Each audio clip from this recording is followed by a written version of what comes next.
எடுத்தோன்னே பெருசா ஆரம்பிக்கணும்.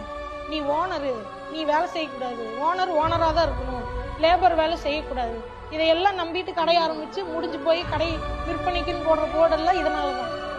நீங்க வேலை செய்யாம உங்க தொழில் சக்சஸே ஆகாது. ஓனர் சேர்ல உட்கார்றதுக்குன்னு ஒரு ஸ்டேஜ் இருக்கு.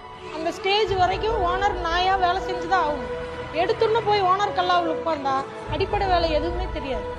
எதுவுமே தெரியாதப்ப அவனை யார் வேணா ஏமாத்தலாம். புரியுதுங்களா? ஏன்னா அவன் கையில வேலைக்கு ஆள் இல்லை. இப்போ ஒரு ஆள் வரல, அந்த வேலையை யாருக்கு பார்ப்பாங்க?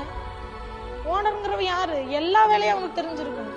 யாரு வரலினாலும் யாரு ஏமாத்தினாலும் அந்த நாலேஜ் இருந்தா மட்டும்தான் அங்க ஏன் மிஸ்டேக் நடக்குதா இல்லையானாவது கண்டுபிடிக்க முடியும். ஓனர் சேர்ல மட்டும் கொண்டு இருந்தீங்கன்னா உங்களை எல்லாரும் மொட்டை அடிச்சிருவாங்க. உங்க கடை சீக்கிரமா இழுத்து சாத்திட்டு தான் போகணும். பார்லரா இருந்தா கூட எந்த ஒரு வேலையா இருந்தாலும் ஒரு ஓனர்னா அந்த ஓனருக்கு அடிமட்ட வேலையிலிருந்து டாப் வரைக்கும் எல்லா வேலையும் தெரியணும். ஒருத்த வரலன்னா ஓனர் அங்க நின்று வேலை செய்யணும். எல்லா வேலையும் தெரியும் போதுதான் ஒரு இடத்துல இல்லை